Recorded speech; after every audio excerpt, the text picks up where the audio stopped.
Today's relentless wind came as many people across Dakota Territory were still cleaning up the mess last month's historic storm left behind. The latest round of wind hurled a trampoline into a power line in Black Hawk where it got stuck. Liliana Reynolds spotted the unexpected entanglement and called 911. She says the Black Hawk Volunteer Fire Department told her to keep an eye out for smoke or flames it might cause.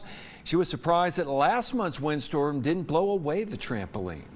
We looked outside, the dog went out, he was fine, there was nothing wrong. And then my sister came up the steps and she was like, oh my gosh, the trampoline is in the power lines. And we looked outside and sure enough, it was in the power lines. We saw a couple of the communication lines down too.